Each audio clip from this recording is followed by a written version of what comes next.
How many of these do you have to do? Well, this is different. This is special. This is Yeah. what are you talking about? These are the boys chatting. Ah, right, okay. This is film ad. Come on. This isn't an interview, Chris. Blake is a guest. He's a guest. This Yeah, time. I'm a guest, Okay. dude. I'm an honored guest.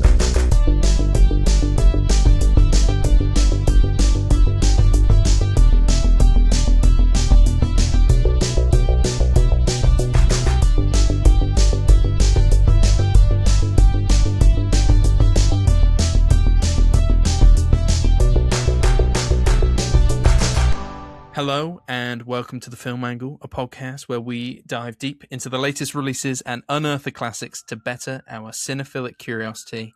I'm Alex. I'm Chris. And today we're back with a special guest, Blake Rice, who joined us in the latter half of 2024 to introduce his short film Tea to us. And he's back here today with a new short film, but we thought, why not bring you in as a guest, get you on the podcast, talk about your short film and more. Blake, welcome back to the podcast. Thanks for having me back. I don't know if you can hear sirens in the distance now, but I'm making sure I'm bringing some anxiety from LA back to the pod. Thanks for having me back, guys. I'm pumped to catch up, talk all things movies. Be a lot to catch up on. So I appreciate for having me on, man. This is going to be a good one. Ah, brilliant. Thank you. Yeah, don't worry about the sirens. I live right next to an ambulance station, so it's constantly very safe. Smart move as well. Yeah, very safe. Very safe. Yeah. But how have you been, man? How have you been? What have you been up to? How was your 2025? It was good. It was, we finished that run with a short called Tea, which did its whole thing and kind of came right back with another one called Disc. It premiered at Toronto and is now doing Clermont-Ferrand this week out in France, which I'll be heading out to. And luckily, short films have kind of been there for me to get me into the room on the bigger projects. So because of the recent work, I've been lucky enough to have some features going now. And so deep in learning what feature development is like and what casting is like on a bigger scale job. And I hope to be back a third time to be able to talk to you about something I did that was 90 minutes. So I've been good. How are you two? Wonderful. Thank you very much. I remember you saying last time, Blake, that that was the big dream, was to get into full feature films, and that's cool that that's kind of coming to fruition for you now. It does mean that the next episode will probably be about 4 hours long. Yeah. Because you do know you signed up for a 3-hour episode today. You know that, right? Well, it's a 3-part saga. Okay, it's a 3-part saga for the 3 hours.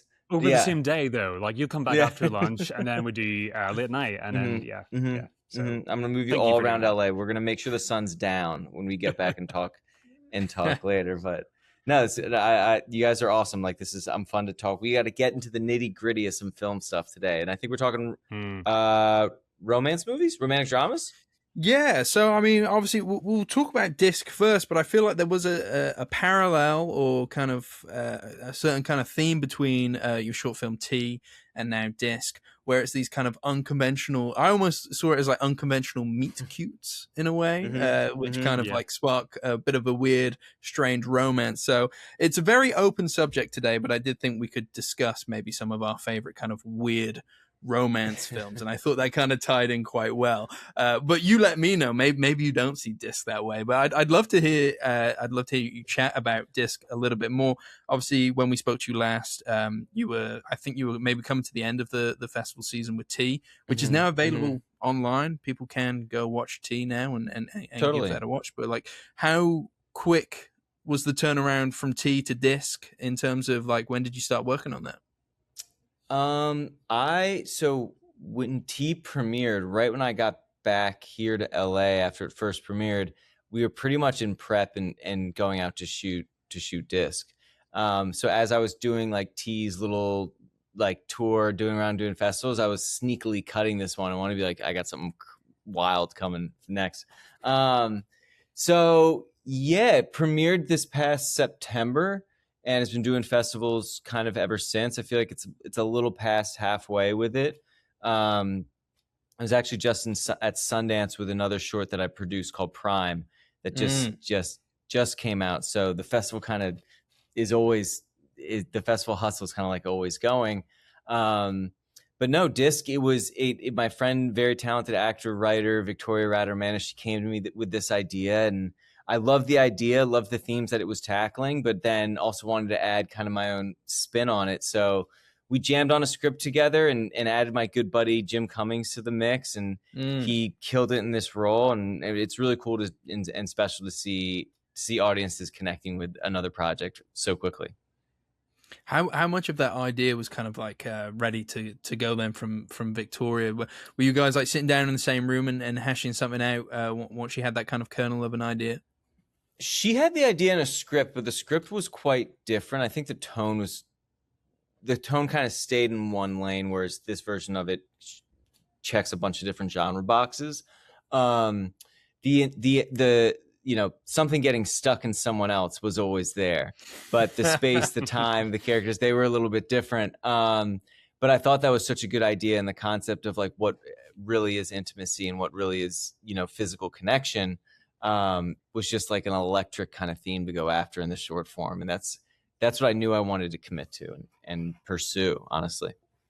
Well, there's a lot of comedy in that level of intimacy, I think, and that comes across well in the short. We should probably describe for our listeners what the short is, what the short's about. I don't know if you would like to do that in your own words, Blake. I know. I want to hear you two struggle to describe it, honestly, because it's not easy, which is kind of a theme of it. But let's hear. I want to hear what you two have. Maybe Kris can kill it and describe what happens really well. Oh, wow. Well, I guess I can describe it by first maybe talking about like how much I love both of those central performances here. Like, yeah, you're right. Jim Cummings he's such a likably bewildered goofball here. It's really funny to think of what kind of night that these two people had before waking up next to each other that morning, which is where this film starts. Alex, I want to ask you a question too. Did you know what a disc was before this movie, or were you as bewildered as Jim Cummings in this film and me? Well, I feel like I kind of knew, but I wasn't sure at first whether it was one of those like period cups, or whether it was like a femidom kind of thing, which I think is when by the end I think we know it's more that, right, like a diaphragm. Oh yeah, it's a menstrual disc. I didn't know what this was really. I mean, I felt like I understood the math and probably like squinted through it and lied to make myself look more intelligent and less super embarrassingly naive. And honestly, finding out, like going up and learning really what this is was good research in developing one character versus developing the character who doesn't understand what it is. And so tapping into both of those was really cool, because there's some big tropes there. Guys don't know female reproductive, like know their way about a girl's body, and girls get annoyed at that. And there's a lot of like very basic surface level tropes that we could have just lived in the entire time, and kind of making these characters go through that experience without it being so cliche was something, and organic in itself was something really fun to try to capture. Yeah, I like that. And it's worth saying the film follows basically the night after a one-night stand at a work retreat. That's how I kind of saw it. And then these characters get into a situation where Victoria, or the character that Victoria Radamanis plays, she has this diaphragm stuck in her and requires the help of Jim Cummings' character to kind of assist her. And these guys, I don't even know if they know each other's names at this point in their relationship, but they have to get quite intimate in this kind of motel room, which obviously leads to a lot of comedy. And by the end of it, they're closer to one another than they probably envisioned. And like I said, unconventional meet cute. That's how I saw it. Yeah, I'm just thinking about him. I think Carrie is his character. Thinking about him during the whole film, like he never once considers to put on a t-shirt or some trousers. He's just always wearing this very unflattering combo of baggy white briefs and black shin-high socks. But he's like so ridiculously earnest. Yeah. Oh, sorry. Of course. Yeah. You can't forget the badge. The classic. I'm right with you. I'm right with you there, man. That's it. I thought Jim Cummings really brought it, and both of those actors were super, super trusting. And I know in prep, and we prepped even though we shot it in a day, we prepped the hell out of it. And I sometimes, you know, we bring in actors on projects, something like, it's kind of my job to be like, do you know what you're signing? Make sure they know what they're in on, you know, what we're really going for, so they're comfortable. There are no, you know, surprises. And both of them knew. I didn't have to be like, hey, you know, like, you're in your underwear and we're going to be sweating and like on the floor of a bathroom for 12 hours with like me and a cameraman, and that's it. Like, it's gonna be uncomfortable as hell. Like, they knew and got it, and I think that was crucial off the top for them to be like, I never had to like download them on what the commitment level on this thing was going to be, which is, I think, a testament to both of them. And it makes me real appreciative of how much they trusted me to kind of like guide that. Yeah. Well, that also goes hand in hand with what the movie is sort of kind of wrestling with. It's an odd situation, and they're both, well, I actually would say Alex is calming down Carrie throughout all of this and walking him through it. Like, you've got this, you're going to be okay. And he's like, the whole time, like a little puppy. And so that kind of like that environment that you said you sort of fostered kind of goes hand in hand with what these two people are actually experiencing in the movie. So everybody's in on it, you know?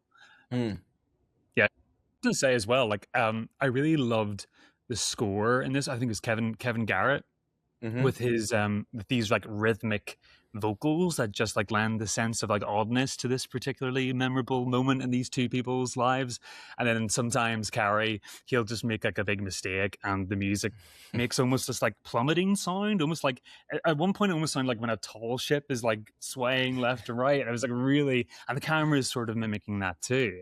And it's just like, it's great to see like how much playfulness you guys obviously had in this one, 2-room setting, with two actors and like the occasional person coming in and disrupting all the raucous fun. But yeah, it's just super entertaining from that point of view. Appreciate it. Yeah, Kevin Garrett, brilliant artist, great singer-songwriter in his own right. And I was just a fan in the beginning. So, and I just had this first, like, other shorts and other projects, like, I really had a specific idea, like a hyper specific idea for the score on this one. And that was doing his and her, an all acapella score with alternating his and her vocals. So like Carrie's theme is a female vocal and Alex's theme is a male vocal, and they're on totally different, they're totally offbeat and off tune at the beginning, and they kind of even out and find this harmony, which the characters do. And that was a target. So Kevin, I reach out, he's like, I'm down to do it. And I'm like, by the way, all acapella, his and her vocals, they have to harmonize at the end. Like, and I want to stick an acronym as the first lyrics on the soundtrack on the very thing that fits into the theme of this. And you can only do that with the letters DISC. So fucking go nuts. And he's an absolute pro and now a dear friend. And I think he really brought us home with the score on this one. So I'm super proud of his work on it, and he deserves all the flowers, man. I mean, it definitely creates like a really unsettling atmosphere throughout the film, and like builds on that tension, and that there's like that awkwardness, but there's also something like eerie underneath it. I kind of like how the comedy comes from this place of like strange, almost like thrillerness to it as well. Well, it's because they're sort of like uncertain of who the other person is. Like, they're putting a lot of themselves up front here and a lot of trust to like, I don't know who this guy is, I don't know who this girl is, but suddenly we're just doing this really like crazy thing together. Oh, it's not a good feeling off the top. And no. And working that into kind of the psyche of the characters both way, I think the audience is on both of their rides. Like, girls in the audience feel a very type of way watching this. Guys feel very a very specific way, and kind of building a little nausea and anxiety as that gets worse and worse and worse is really supported by the score there. That was our goal. Yeah. Yeah. I watched this with my fiance Em, and she was like, "Oh God." Yeah, it was quite fun to watch together like that. I'd love to chat about how you got Jim Cummings involved. I feel like he's a bit of a in the indie world of film. He's a bit of a star, isn't he? And especially like you said, heading to the Sundance Film Festival with your other film that you produced. Like, he's a bit of a Sundance darling. How did you get Jim on board, and how cool was that? I paid him $3 million, honestly, and then he countered with 5. No, Jim, he's such a good friend, so supportive of filmmakers, especially like you said in the festival hustle and the indie race and all that. And we linked up after T, and I had like a bunch of work changed really quickly for me there. And so he was kind of like, I had some friends connect us, and he was kind of just giving me some good advice, and then we became buddies. And then once Tori and I had the script in a good spot, we were talking about cast, and I knew Jim was, I had like gracious, you know, it was like, hey, do you have any good actors in this that might be great? Also, if you want to do it, we'd love to have you. And so he was like, I'm in. And changing our relationship from kind of just buds in the industry to like actor director was really cool and really flattering that he wanted to be a part of it. And I think I still think he has even more to show just as an actor, his potential as well. And it was really cool to see him flex a little bit on this thing. And hopefully him and I got some new stuff coming too. So but I think he really has. I think he really brought a lot to this one. And I recommend if you're a director out there who has a shot at working with someone like that, go for it. Take all the shots you can. Absolutely. Mm-hmm. Yeah, like he is.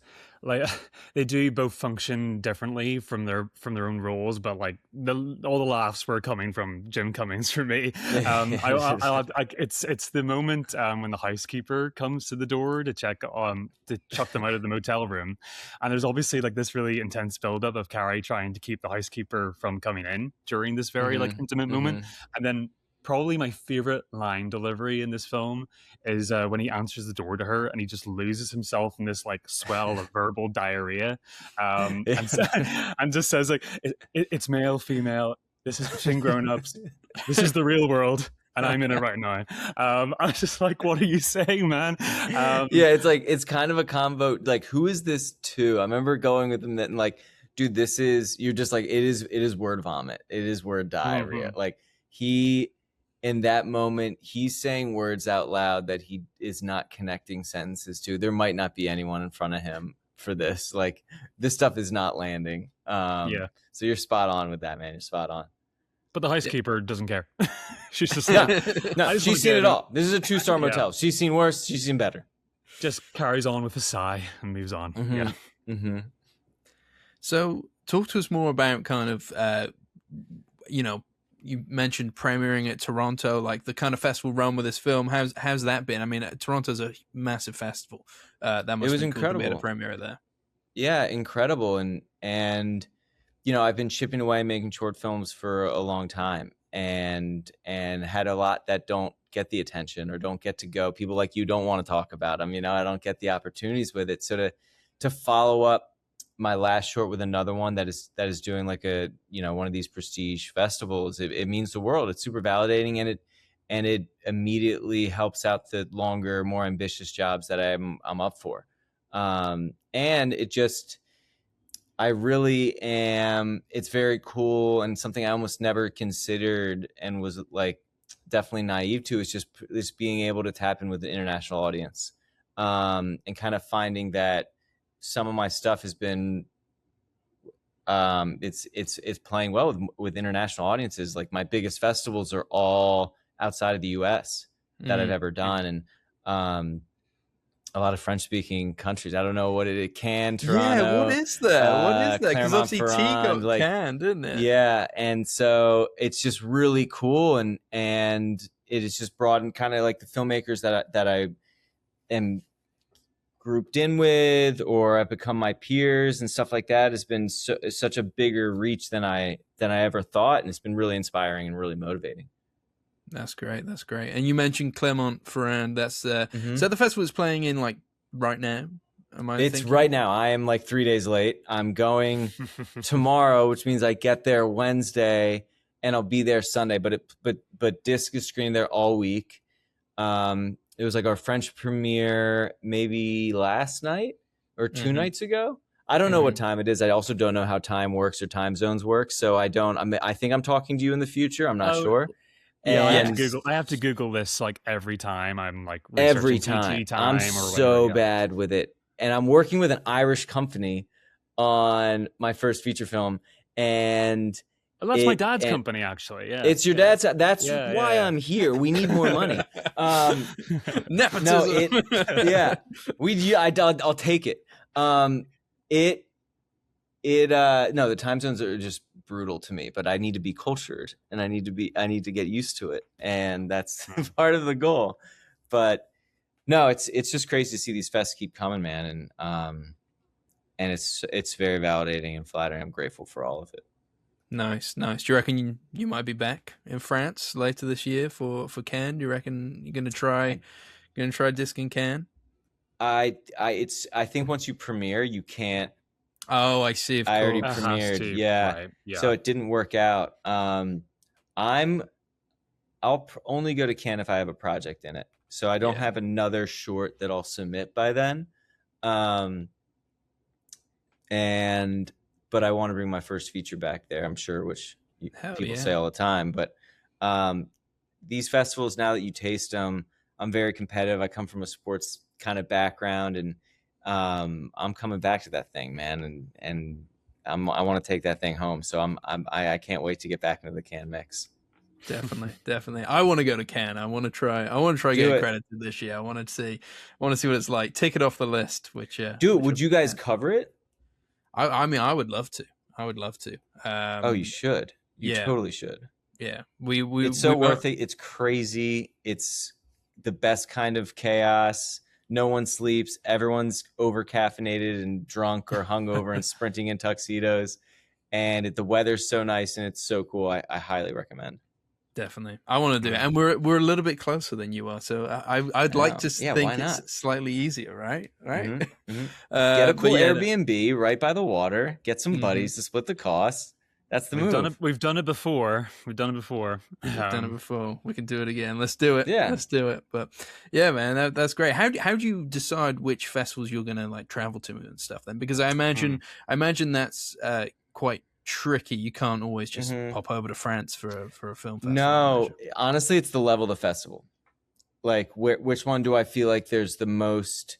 Some cover costs, some don't, and some it depends where you are in your career too. Like, if it's a big enough festival where you have enough business, to me at least, like if there's enough business opportunities, networking opportunities at the festival, it's worth a certain amount of cost. So I'm always kind of weighing that for each one. And then the big ones, like Cannes, no brainer, Toronto, no brainer, Claremont, no brainer for me as well. Even though Claremont is way more is much bigger in Europe than it is here. It's very short specific. It is a short film. It festival, is. Right? It is. Yeah. But now because I'm working with companies outside the US, it's cool that they're out there as well. So we'll all meet up and keep the train moving, man. Does this feel different to when you had tea in a festival run then? Because I appreciate that opened the doors to get disco and all that kind of stuff. How does it feel this time around? Is it different? Do you feel more confident in terms of like, you know what you're doing this time? Yeah, honestly, yes. Because I have a little more infrastructure. I have I went through like Cannes a beast. And even though Toronto's big, these other festivals big, Sundance big, all that thing, like, maybe I'm biased. I probably am, but Cannes is kind of a different beast. And that, like, quickly, I feel like I figured out some things, definitely in the short space of how to do it. Like, I didn't have reps before Cannes. Now I do. They helped me out. I didn't know what an option feature looked like, and now I do. And I didn't know how to like do the PR thing or not. And all those stuff you like as a short filmmaker, you just got to learn kind of on your own. I'd gotten that infrastructure in place with T. So it made it just a lot. I was aware of a lot more of the steps, at least. And it certainly feels like Cannes is always been huge, but like it's getting even bigger in terms of like its importance in the whole awards run and getting people to kind of get over that line. And it usually informs a lot of things a lot more than like the Golden Globes or like or Sundance or anything. Like Sundance is sort of it's kind of moving along as well now. So but Cannes is where it's at. It feels like it. It feels like it, at least from my quick small point of view on it. Yeah. Were you at Sundance this year? You said you obviously you had a film there that you'd produced. Did you get to go to the festival? Because it was his last year in Utah, wasn't it? Did. Yeah, I was there, I don't know, 4 days ago. Yeah, it wasn't long, Sunday and Monday, and we did a short called Prime. It was part of like the midnight shorts, very horror culty vibes. And so I was there quickly, but it was really cool to be up in Park City and like at the last Sundance there. But I hear something. I feel like I got the altitude. I feel like the altitude messed me up. Like, really? I've heard this before, actually. I felt like hungover the whole time. I hardly drank there, but I was like, yo, I feel terrible. And like, I don't want to take away the best, but I just felt uncomfortable the whole time. Oh man. I don't know what it was from. I went to go see my brother who lives out in Calgary, and the altitude there, they're very high up. And I just remember just feeling like I'm not really prone to headaches. I don't really get headaches, but like for the first 3-4 days, I was just like absolutely you're headache. like, what is you're kind of like, and then you get really winded, like you get so winded. That's fine, but like the headache was just like, ugh, I like feel gross the whole time. Not to take away from the festival, but that's kind of my reason. But then you got to like network on top of that as well, which you're like, hey, have you seen anything good? And you're like half listening. You're like, hey, right, what did I see? I've seen nothing. I'm gonna pretend I have. I rewatched Ratatouille. Yeah, that counts on the flight.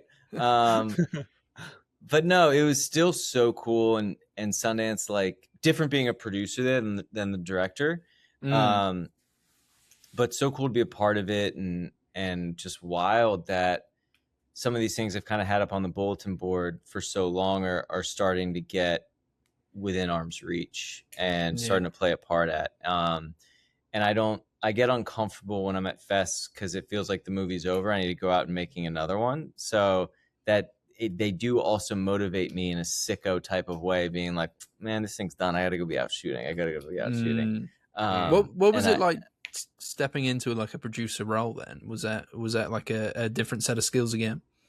Yeah. I do end up producing like the things I direct kind of just anyway, just out of need. But this one being like a solo producer, it was really cool to like see pieces and you know, like people I work with on my stuff jump on another thing with a different director and the thing do great.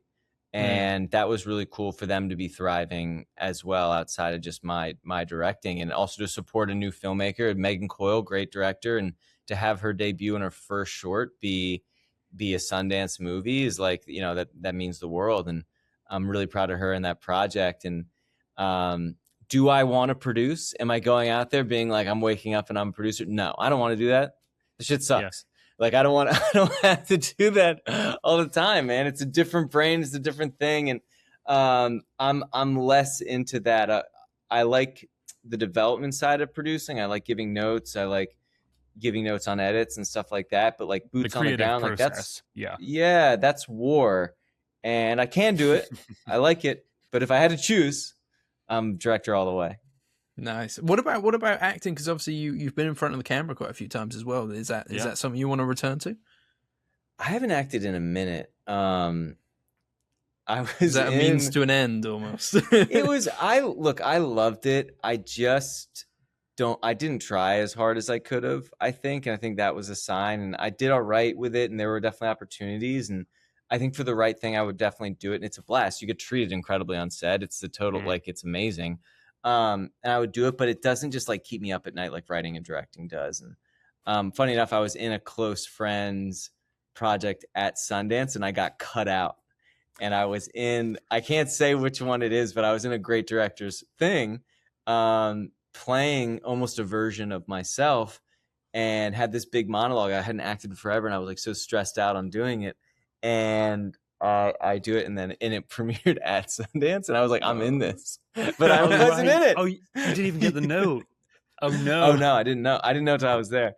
But if anyone gets it, I get it. I went up to them, and I was like, was it because I sucked, or was it like not right and someone else worked? And he was like, it was, and I was like, you can tell me because I get it. Like, you just kind of sometimes you gotta pluck people out. And he was like, no, it's not because of you. It's because of like what the character said and what it represented, and it didn't fit this for the greater blah, blah, blah. Which I think I believe. But no, that was funny. You'll take it, right? You'll take it on the chin.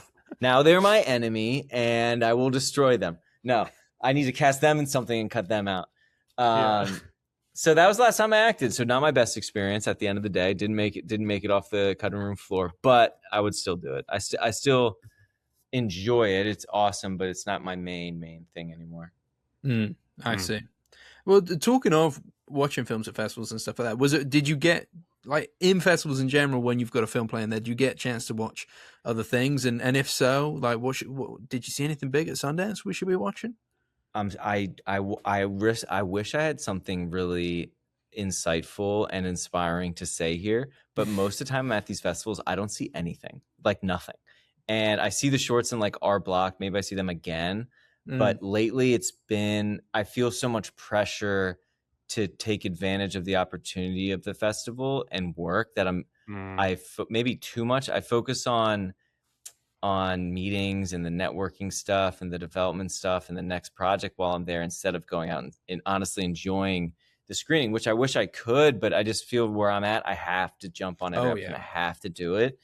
So at Sundance, I did not see a single other project. At Toronto, I didn't see anything else. At Cannes, I saw one movie. No, I saw two. I saw one in like Director's Fortnight, and I saw one out of competition big feature thing. But other than that, no, it's just like this thing around your neck where like you have to go to this meeting, this meeting, or if I don't have a lot of meetings, I set them up because I'm like, shoot, I'm here, I'm spending this money, I'm in it. I can get through to a lot of people higher than me because I'm in the festival, that I feel nervous about sitting down and watching, just sitting and watching movies, which I guess is not healthy.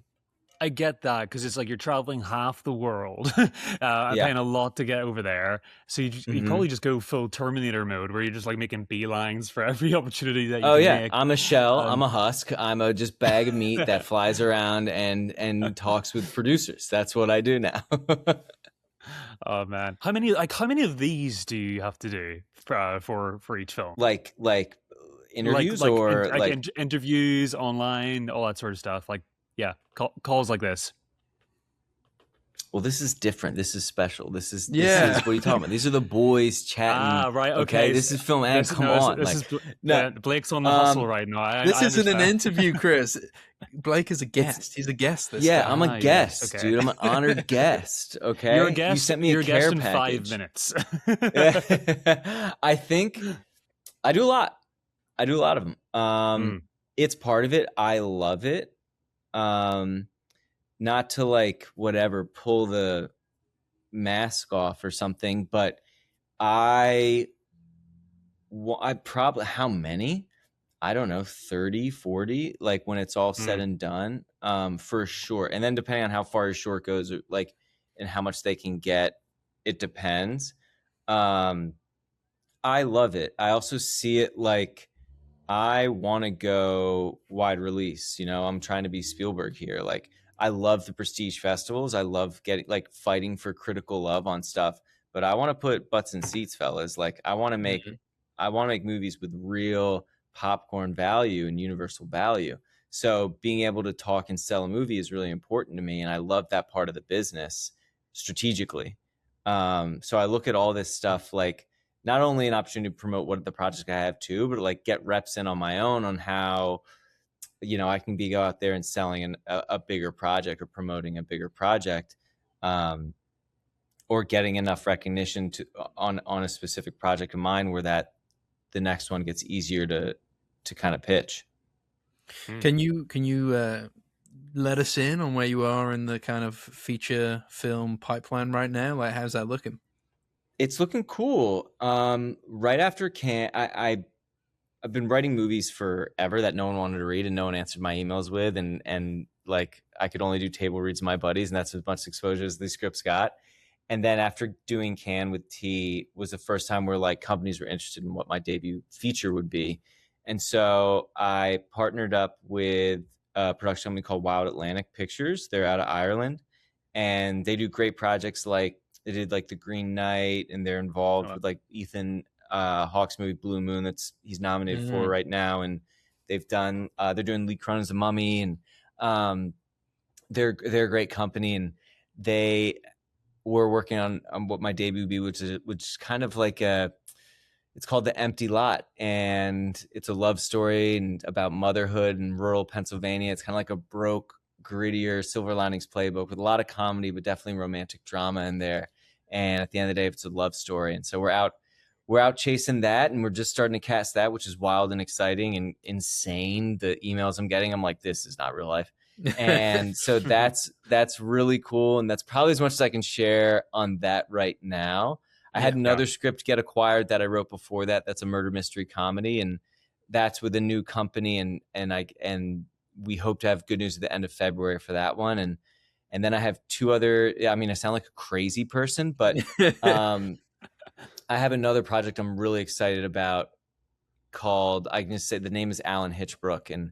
And that's one that I hope in a year or two will be my second movie. And I'm thrilled on that script. I find out more about where our plan is with that script this week. And so it's been really cool, man. Like for the first time, the stuff I write goes somewhere, or at least it gets a look, which is a trip. And, you know, I'm not satisfied with it just getting read and optioned by great companies that make great work. Like I'm trying to go out and make it. So it's really cool to see how that journey kind of develops out and kind of finding my own path with it. And it's cool to see like, oh, these things are rolling and we're starting to roll now, which there's a lot of patience to be learned in that. And there's a lot of like, I'm learning like, okay, I can't just work like a psycho and shoot a bunch of shorts and make it on my own schedule as long as I bartend enough to be able to afford it. So now I'm like, this is new phase of, you know, these things need time and they do develop slowly, but they are moving forward. So I'm also swallowing that pill as it happens to. You know, where people listening who haven't seen the short that we've semi-spoiled, where would they be able to watch this? Yeah. Where can spoil it? Well, it's you know, I can spoil it, but like actually watching it is a lot of fun, and it's a really funny movie. I think anybody listening should definitely catch up on it because, you know, it's only like 10 minutes long, but it absolutely zips through, and those two performances, like we said, are so amazing. Where can people catch that in the future?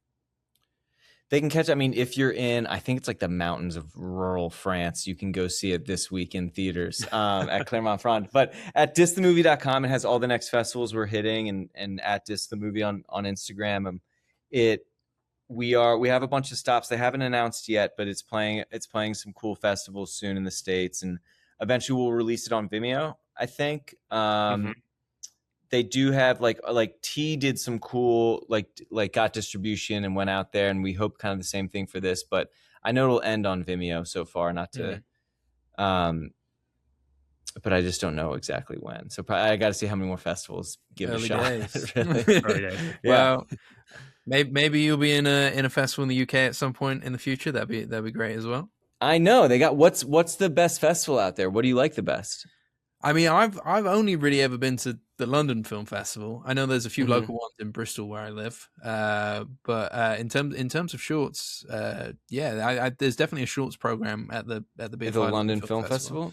I feel if you could do Toronto, I don't think I've ever submitted to the London Film Festival. There you go. I think when it comes to like big scale festivals, like your Torontos and your Venice, you can't, like London's just like a little bit under that because we kind of at the end of the festival season, so we get to watch the greatest hits of all the festivals that have come prior to it. So that's kind of like it's not a festival where things get sold as much, I don't think. So less of a business festival, more of just the City of London. All the cinemas get to screen a whole bunch of different films, and it's a lot of fun. But yeah, that might be why. In terms of like the business side, but yeah, I mean, obviously, I said at the start, like T and Disc have that through line with those strange meet cutes. I wonder, is the Empty Lot gonna follow in a similar fashion? You did mention Silver Linings Playbook, which has a little bit of that going on. So yeah.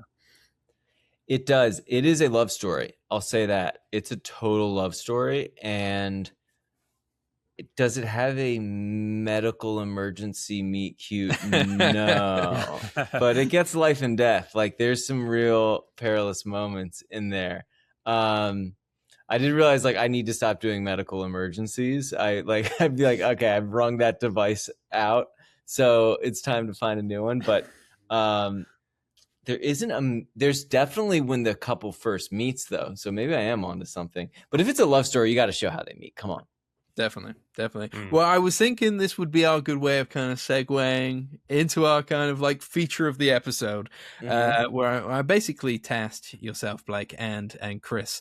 I said, I think this kind of works with the themes that are working with T and the themes that are working with Disc, and having this idea of a wild romance film. Though I didn't give you many parameters. I just said, interpret this however you wish. Very mysterious, yeah. But I thought we could all maybe bring like 3 or so films to the mix and kind of discuss some of our kind of favorite weird romance films. How does that sound? Everybody ready and raring to go? Yeah, I'm gonna follow both of your lead. Okay, I was thinking, how should we do this? Your lead. Did you bring any ones in mind with you today, Blake, or are you gonna kind of shoot from the hip here? I mean, I was gonna bring Silver Linings Playbook. I love that movie. It's also very local to what, like, I grew up close to that area. And so I just love that kind of sensibility, the way that people are, that level of life that they're in. So in that, I also was going to talk about Hamnet because I just saw it. It's at the top of my brain. I know it's not a meet cute, it's not a happy rom-com we're talking about. But to counter that, I would either say, like, on this, like, this is a romantic, like, this is a rom-com I would bring in, would be either, I think I would do Forgetting Sarah Marshall, because I love that movie. It's a classic. I think it hits and gets great with age, and was at like this perfect time for all those actors' careers. So I thought that would like fill out my I don't know, romantic story sphere. Well, I like it. And clearly Hamnet affected you in some way. Like you said, whether it falls in parameters, but I did say interpret it however you like. But yeah, I mean, I want to hear both of yours though. Well, shall we get into a bit? Yeah, I mean, like, we can go straight into it if you want to. Like, I brought a couple with me today, and should I just kind of get rid of the one that I can guarantee none of you have seen, so that we can just get the, have mercy on all of your souls straight away? Say it. Okay. So this is an anime movie from 2019 called Ride Your Wave. So Ride Your Wave starts off like a sun-kissed sort of surfing romance. And it's about a young woman called Hinako who moves to a seaside town for college. She meets a firefighter who literally rescues her from a fire. And he teaches her how to surf. They fall in love. It's like a sweet, seemingly like very safe little anime movie with very pretty visuals. And then the movie suddenly decides to get dark and weird in the way only anime movies can do. The firefighter, her boyfriend, dies one morning saving a jet skier, and the tone takes a nosedive into grief. So like real grief, like really like kind of earth-shattering grief, and it's in a way that you don't really expect. It's like it gets weird. There was a song that both of them shared and loved singing together, and she now realizes that his spirit appears in water whenever she sings that song. And so now she's casually hanging out with her dead boyfriend. He floats in this bubble every time she wants to sing the song. And so she gets way too attached. Eventually she realizes that this is not healthy. And it becomes a film about letting go and her not being able to. So her way of like moving on, and it's her way of moving on and honoring the love that they had for each other. She trains to be a lifeguard, and eventually he fades away. And it's like, it's really strange because it sounds really corny, but it's like, you kind of watch it, like, this is kind of hard to watch after a while. I thought I was watching a chill movie about surfing, anime characters. But like anime is always easy picking for this sort of stuff. There's like, I don't know if any of you guys saw like Your Name. I think Alex, you did. I was thinking about Your Name as kind of one of my picks, actually. Oh, sorry. Yeah. No, you're all good. You're all good. Well, I was going to say, the guy who made that, his latest film, Suzume, is like another example of like his main character falls in love with a guy he accidentally turns into a chair. So it's that's the sort of parameters that we're working with here. And I love the way that just sort of medium can get away with that stuff that like live action can't. So yeah, that was kind of the first one that came to my mind. Not meet cute, but like a weird meet cute after I don't know, something like that. It was worth noting anyway. Romance is kept alive after death through the medium of song. Movie. Yeah, which a good movie too. In a way, that the way you were describing it about grief and the way that like people come back through kind of art in a way does remind me of Hamnet in a very similar way. So, well, they're double bill natural fit. Yeah, if you just want full blown films about grief, I'm sure. Yeah, fun double bill. But yeah, I was thinking about Your Name, which is an anime film about it's almost like a body swap film between two characters. Have you seen Your Name, Blake? I have not. Yeah, I'm sorry. that's I all could right. do the classic, like, oh yeah, totally love that, but I just haven't seen it. It sounds That's all incredible. good. I will. I've got another two which are probably more mainstream than Your Name. But I just remember it's been a while since I've seen it, but I just remember being very swept away by it. It's a body swap film where a young boy and a young girl are constantly swapping bodies, and they're in different places. And as you get further through the film, you find out in different times as well. But they kind of start to form a relationship, I believe. And Chris, you might have to correct me if I'm wrong here, but they kind of leave notes for each other. Is that right? Yeah, it kind of becomes a little bit of like what's that movie with Sandra Bullock and like Keanu Reeves, like The Lake House? It's kind of like that thing going on where it's like you leave a message in time and then they'll close it and then they'll like appear somewhere else. Yeah, it's like that. But yeah, so that's a strange one. That's a strange one. Though again, like if we've not all seen it, I should probably move on to some of the slightly more mainstream picks of mine. But when I was thinking about this, and when I was chatting to you, Blake, about coming on and doing something like this, there were two films that stuck out in my mind, and one of them I don't know if it falls under the parameters. But the first one, which I was like, this is a strange romance, and it is one of my favorite films of all time, is Eternal Sunshine of the Spotless Mind. Oh yeah.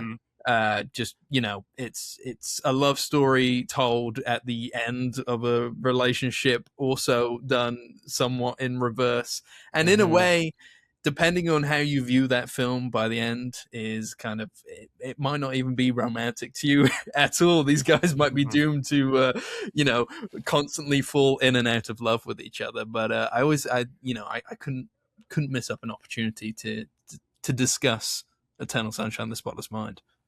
So good. And premiered at Sundance, I think, right? Was a Sundance premiere? Am I wrong there? And also, like, what a risk, I think, at the time for both actors, or like especially for him. The business besides that was clearly like, the script is so good, I have to take it. But no, like, and that movie, like, it cooks with age, I think. Did you feel different watching it again recently than when the time before that? Yeah, absolutely. I actually both Charlie Kaufman and Michel Gondry came to Bristol last year and did a Q&A session before then showing the film, and which was like a dream come true for me. It was absolutely fascinating. But watching it again, I hadn't watched it in a long time, and I almost found myself remembering a time when I maybe like romanticized Joel's part in the relationship a bit more, whereas this time I kind of saw him as like not a full blown antagonist, but I was like, dude, you are a bit of a dick here. Like, I appreciate Kate Winslet is she's a character that is quite difficult to get along with at times, but I think I kind of forgave Joel a lot easier in my youth. I don't know if have you had a similar experience like that, Blake, in terms of like reinterpreting it? I think it's a compliment to the movie, honestly. If you are getting different opinions later on each character, like, I think that means I think that's just what's cool about film, is that you can be in a different spot and love these characters and relate to their decisions later. But if the project is strong enough, later on you can look at it and see something totally unique again. Did I look at him like that? I don't know. Something that I love about love stories is, to me, the most fun after the movie is people debating each side. And that's a goal. And that's certainly like a film that's hard to parse the first time you're watching it. Like, what you're watching is very interesting work, and there's so much kind of going on, and the playfulness of time. but as soon as you finish that movie, you just want to go back into the movie and revisit it and replay it in your head. And it's like the prime example of that type of format. It's an incredible movie just to study, but like, and that makes it sound cerebral. It's not just that. It really is a really interesting film about human beings. And just, yeah, the messiness of relationships and the beauty of relationships. It's a great film. Yeah, really good. And I remember somebody did ask, they were like, oh, I need to know what happens after Eternal Sunshine. Like, do they get together? Are they happy? And Charlie Kaufman was like, whatever is in your mind, whatever you think it is correct. And I was like, I like that answer. So open to interpretation. And like you say, I feel like I put that on a good day. I'm like, yeah, they've solved it. They've ironed out their issues. They're together, and on that time I was like, "Nah, these guys are doomed. These guys are doomed." But I like that it. I like a film that can do that. You're right. Who wants to go next? Any other picks? Kris, hit it. Sure. I guess one that's not difficult to parse is I'll tease you a little bit. When I was in school, we had Sky Movies at home. Alex, you'd be aware of this, but I don't know, Blake, if you're aware of what Sky. No. Obviously, you know what Sky are. Sky TV, but they had a movies package in the UK. So basically, the TV package where we had all the different movie channels. Each channel was dedicated to a different genre of movie. So you'd have like Sky Romance, Sky Comedy, etc. And for a good year, the movie Mannequin would be playing every time I got home from school. My mom and dad worked until evening, so I always had this time to myself. So I must have watched Mannequin like 40 times, which is so bizarre. But then again, what is Mannequin? What is Mannequin? Right. Well, you never seen Mannequin. Mannequin is, well, it's pretty interchangeable with like the John Hughes movie Weird Science in terms of what they're going for. And Mannequin, it's like the mannequin comes alive. Yeah, Kim Cattrall. Yeah, in Mannequin, we follow Andrew McCarthy. Gets like he gets a gig as a window dresser in a high-end department store, and he falls in love with this mannequin doll. He comes to life as Kim Cattrall every evening when only her and him are alone together. And so it's revealed later on that Kim Cattrall's mannequin doll is a trapped spirit of an ancient Egyptian woman who pleaded to the gods to save her. Yeah, to save her from an arranged marriage. So she's been cursed throughout her life to like travel through the centuries into different dolls. Amazing. It's such a crazy movie. Obviously features obviously not feature. Family Guy made fun of this actually. It's the famous motorcycle sequence and the song "Nothing's Gonna Stop Us Now." You know that song, right? We can say, yeah. That's from this movie, and that's from that. Carry on. No, keep singing. Yeah. And here's the thing: it's not good. It's a bad movie. But for some bizarre reason, it tapped into my psyche and at an early age. Maybe it was just the whole grotesque 80s-ness of it all. But it's definitely worth watching. It is like the most 80s thing you'll ever see in your life. Good. It's a lot of fun. I felt like there's no more bizarre relationship than that movie. Surely. Yeah. Except Weird Science. I like that. I like that a lot.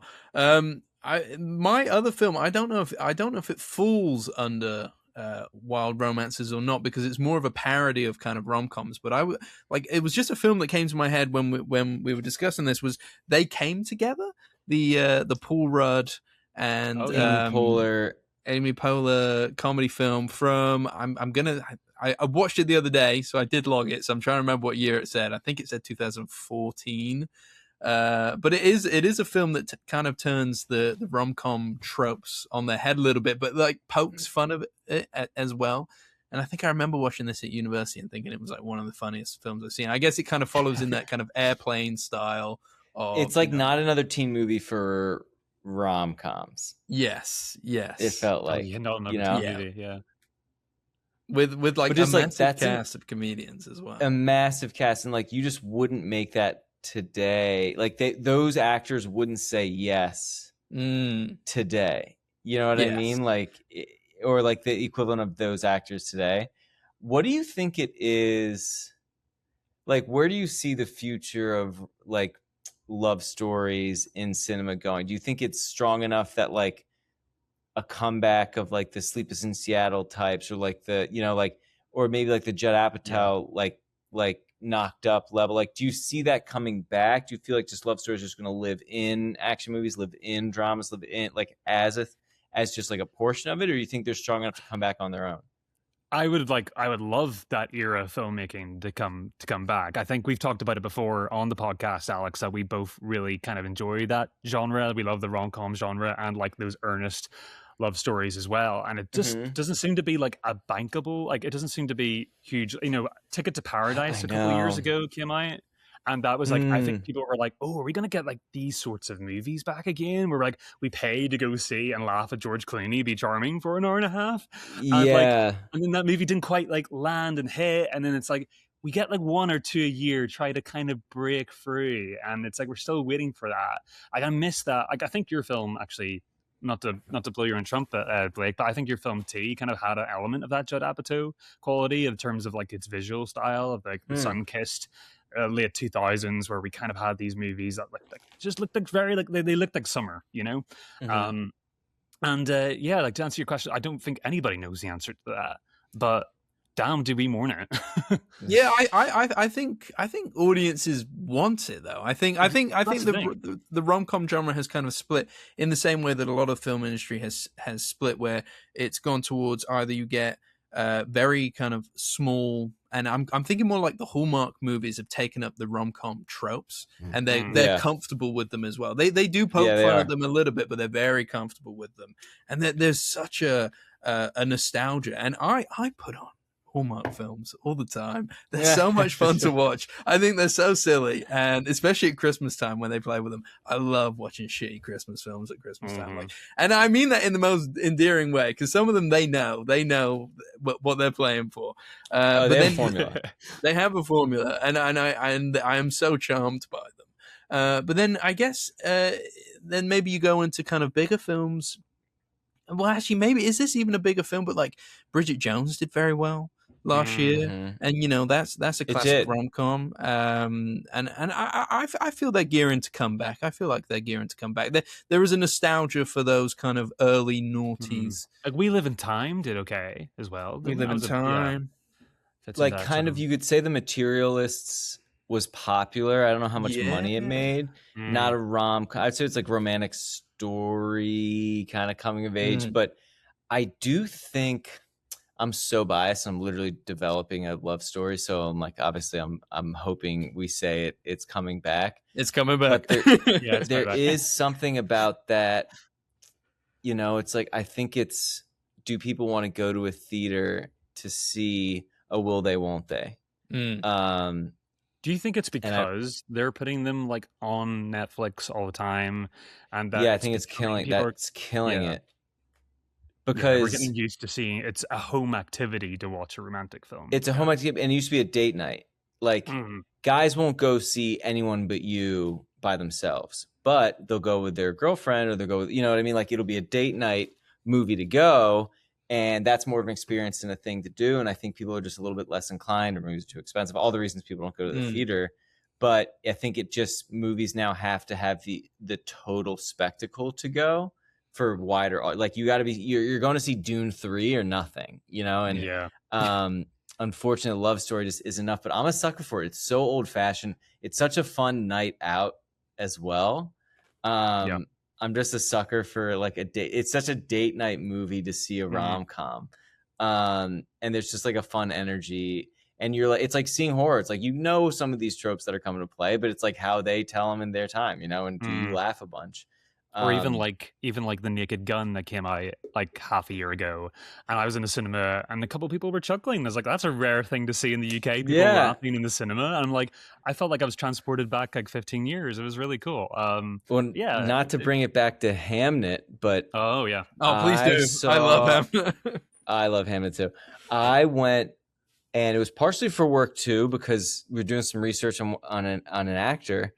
And so I went on like a Tuesday night after the Golden Globes to like at a 10 p.m. showing at Hamnet, and it was a packed theater. Now I am in LA. There's a lot of film fans, and the Golden Globe Awards just came out, so she had won. But the theater was packed, and by the end of it, people audibly crying. And I just thought the third act of that movie was so powerful. And maybe there's other movies this year that really can compete on the full spectrum of filmmaking, but there is a specific gear that she hits with this movie in the third act that I don't think a lot of other movies this year get close to touching. I 100% and agree. Woven into, like, you talk about grief and loss and all that, but there were some really interesting moves, and the degree of love story or not, they make that movie, which was really cool. I thought it was incredibly powerful and just a killer. And I thought Hamnet was so good. What did you guys think?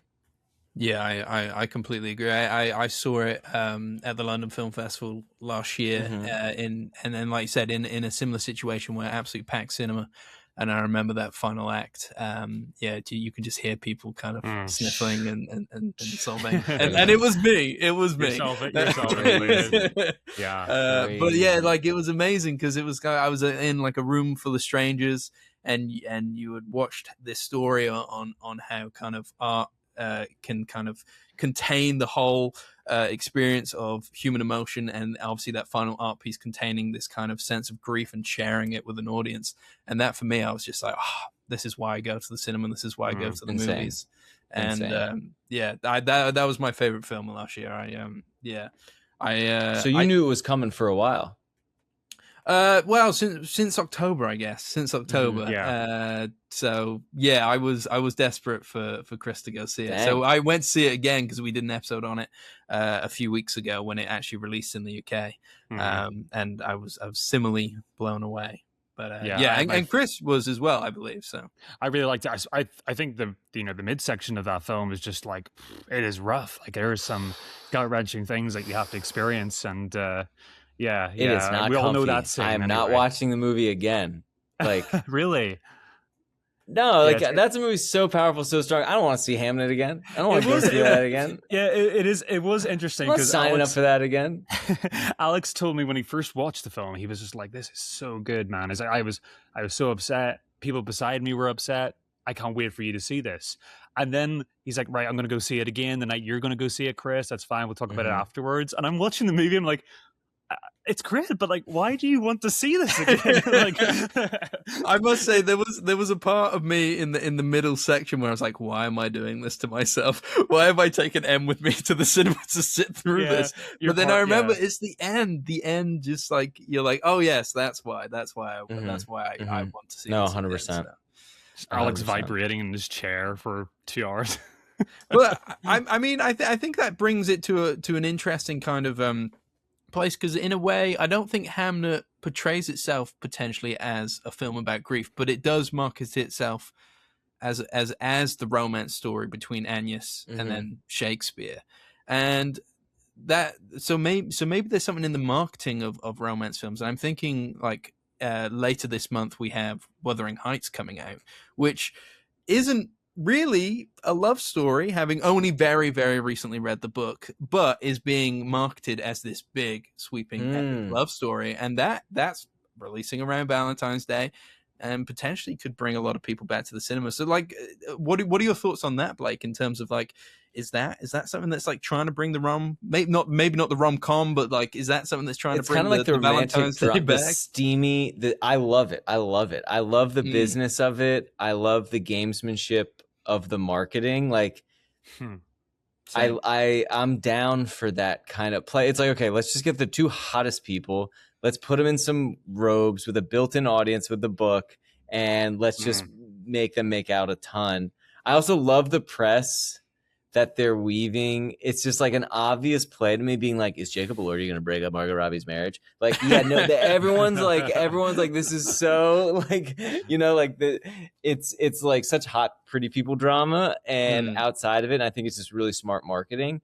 And this feels like a movie you want to go see with people. It's got like a 50 Shades of Grey feel to it, or like, it's just got that, it's got big marketing behind it, and there's something old-fashioned to, like, two of the biggest stars, put them in whatever, make it hot, and that's good enough for a lot of audiences. And I think theaters will do well. I think it'll do well. What do you two think?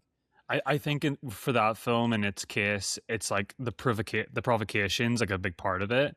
Like if you think about Emerald Fennell and her last film was Saltburn, which was like everybody in your office who doesn't even watch movies was talking about that movie, and like Jacob Elordi's bathwater and all that sort of stuff. And I think there's a lot of that being brought over, and it's just sort of a provocation by knowing that it's kind of in this intergenerational book. Like your grandmother's going to see this and probably be appalled by it. And but then all the young people are going to go see it too, and it's kind of like similar to that sort of Marty Supreme thing that just happened, where it's like we're watching a very specific time period that a movie's being set in that typically younger audiences should on paper detest. But you're right, the marketing is so clever in terms of like bringing this right onto our phones and our reels, and like just managing to like pitch this in almost in a Baz Luhrmann Great Gatsby way, like what it was doing in 2012, which is like modernizing something that's old. And I think that's really exciting to people. Yeah, what do you think, Alex? Well, I think you're touching on something there where it's kind of like these medium-sized films like Marty Supreme are catching on, that when people go to the cinema, they want to see an event. So they're kind of marketing towards that way. And it's interesting because we're speaking about Wuthering Heights, you know, how that's being marketed. And the marketing to that kind of reminds me a little bit of, I didn't actually end up seeing it, but Anything But You, I think. The Glenn Powell, Sydney Sweeney film. Yeah. And that followed a similar thing. But that was a straight up rom-com as far as I'm aware. So like I feel like I think it's on its way.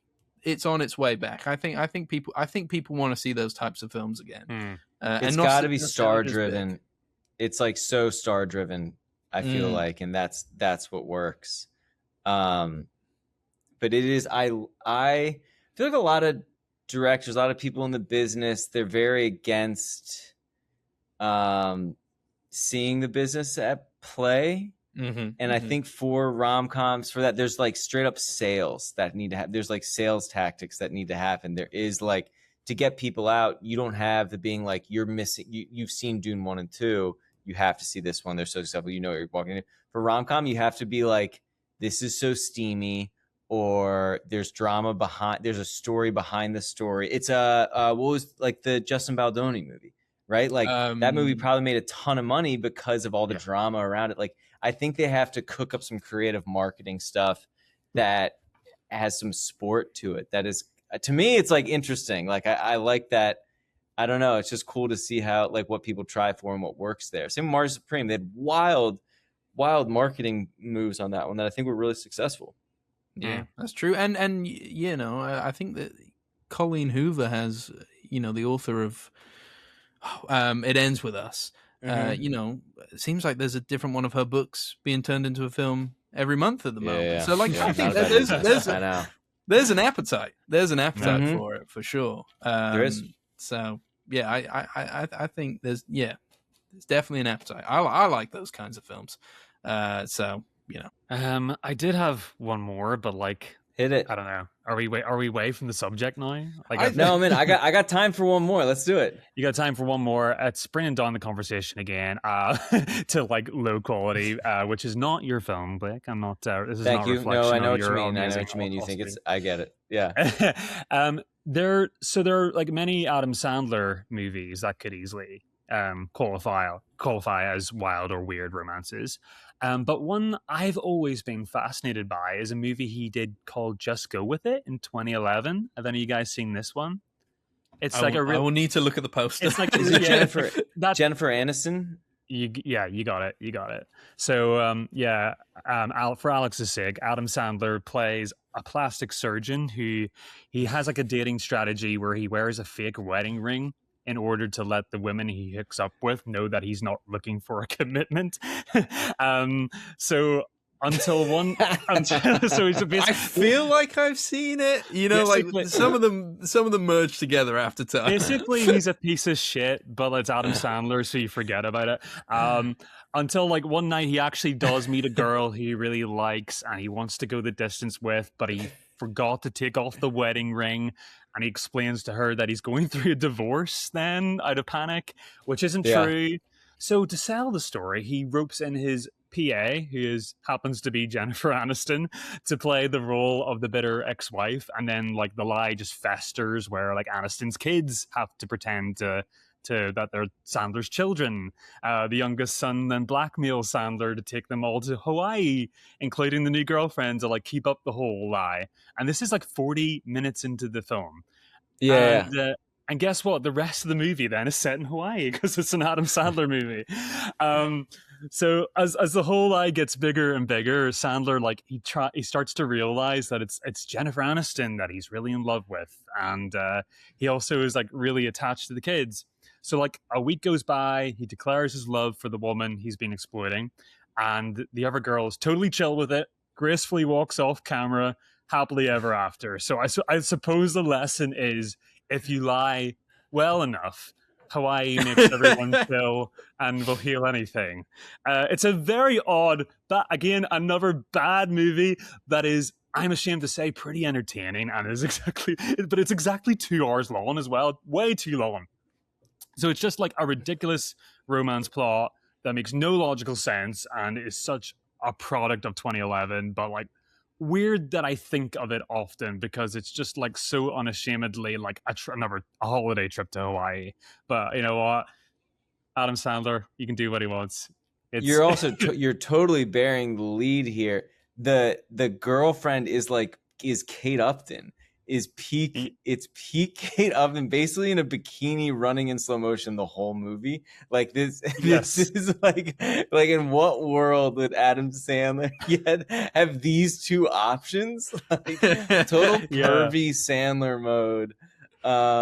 So funny that these movies exist, and I love that they exist. I'm for it. Great. I actually think that's a great choice. Yeah, you know when you're watching it, you're like, I am like doing a dirty junk deed food right now, but it's I'm junk enjoying food. myself. Yeah, exactly. Yeah, I like it. Oh, That one. I like it. Blake, I'd love to know more about why Silver Linings Playbook kind of holds such a place in your heart. Oh, great question. I think at the core of it is like that is a very just outside of Philly movie, and I grew up just outside of Philly, so there's a lot there that like I just immediately related to just on like a geographical, like I just know the people, you know, and I think their relationship is so messy in the right way. I think the track of their love story is very cool. I love just the like a movie that ends with a performance they have to nail, right? And it really got like David Russell just will rock an ensemble, and I like the kind of whip of the dialogue and the ensemble scenes that he has. And I just thought, you know, the performances are great, and it just felt real to me. And I believed their connection for sure. I just thought it was just incredibly effective across the board. Both their pain points were good, and like, I love how it's shot. It doesn't try to be anything it's not, and it's everything it seeks out to be. And it's just like, it just really, to me, it's one of the, in the modern-y somewhat, I guess it's a really old movie now. It just really, I don't know, it just really lands, and I really want to make a movie like that. Jennifer Lawrence won the Oscar for that, didn't she? Yeah. What do you two think of it? It has been a while since I've seen it, but I remember enjoying it quite a lot at the time. And I think as well, it was at a time when Robert De Niro was maybe just kind of doing comedic roles, and people were getting a bit like, where's the old Robert De Niro? And he might have won the Best Supporting Oscar for this, or he was at least nominated. I think this was a little bit like, there he is, he's still got it. I think it was his last time really acting. Yeah. Yeah. What about The Irishman, though? I don't think The Irishman. I'm sorry. I don't think The Flower Moon. I don't think that movie either. I don't think he was tapped in. I don't know. I just don't think I don't think the setting. I don't think he's killed it since then. Yeah. Nobody's seen the Alto Nights yet. Like that movie's never getting watched. What is that? What is that? Careful, Blake might need to sell his film to Warner Brothers at some point. I know exactly. But yeah, no, that's like. Go ahead, Chris. I was just going to say, I think that movie won 2 Oscars for its actors. So I think it was Lawrence, and I'm forgetting her name. She was Best Supporting Actress too. But yeah, Yes, it won the mom. both of those categories. But yeah, I actually read the book whenever I was in school, which was actually it was only like a 200-page book, and the author was Matthew Quick, from memory. And the book is really different. You probably, being a sports guy, Blake, you probably quite enjoy it. It's kind of written more from the perspective of sports betting, and it uses that as like a motif for every chapter, which is really cool. It mentions that in the movie, but it's more of like a smaller element. But yeah, same as you, Alex. Both of you guys. Like when that movie came out, I was like a little bit obsessed with the performances in this movie. I thought Jennifer Lawrence was coming straight out the bat in this film, and everybody was like, "Wow, she's such a presence in that movie. She's so like mysterious and hard to tether down." And then it becomes this sort of like cathartic ending that's kind of sweeping in a way. Yeah, no, it's a really cool film. I haven't seen it in years though. It'd be really interesting to revisit that one. Yeah, definitely. Yeah, good. Watch around Christmas time. Around Christmas time, it has like it just feels classic before trying to be classic. Like it has a dance number at the end with everyone from. It's so old school. Like it has a dance number then where everyone rooting for it. That's there with a big bet that needs to land, and like it ends on a holiday. It's on a holiday. Like it all comes down to Christmas. It just feels like a Thanksgiving or a Christmas movie. I don't know, you're laughing most of it. Like I just think it really works, and it's so strong, and just insanely effective. If I remember right, it's quite endearing, but like doesn't undercut itself in the way that some films do these days, maybe. So it doesn't go out of reach, I don't think it's trying to be. The two tell each other they love each other at the very end. The hardest thing in it isn't falling in love. It's them making it through life and realizing that they can do it together. It's just like a good, beautiful mess and people figuring itself out, which is like most of us. And I think it nailed that without trying too hard. I like it. I think we've covered a good range of wild romance films here. I've enjoyed it. I've really enjoyed it. Kind of diving deep into that. Well, Blake, thank you for joining us. This is coming out Wednesday, by the way. So amazing. In terms of if you would like to kind of shout out where people can find you next, what you've got coming up in terms of all your different projects, this is your spot to do it. Totally. You can check out Disc at just discthemovie.com or the same thing on Instagram. And I'm at Blake W. Rice. We got more stuff coming out. We'll be playing Claremont this weekend, then more festival news that's coming out soon. And yeah, I'm psyched to be back on. I want to talk to you guys. We got more stuff to talk about hopefully next year. So it's a pleasure, man. You guys are the best. Oh, awesome, man. Thank you, Blake. Thank you. We'll be watching your career very closely, and hopefully, when the Empty Lot comes to London, we can go buy you a beer or something like that. Oh, let's do it. I'll buy you 2. I'll buy it. I'm buying. That's very kind. That has been the episode for this week. If you've enjoyed it, make sure to leave us a 5-star rating or review. We do really appreciate it. And if you'd like to keep up to date with us, make sure to follow us on Instagram and TikTok at The Film Angle. Be sure to catch us next week for more cinematic discussions. But for now, see you later. Goodbye. Later, guys.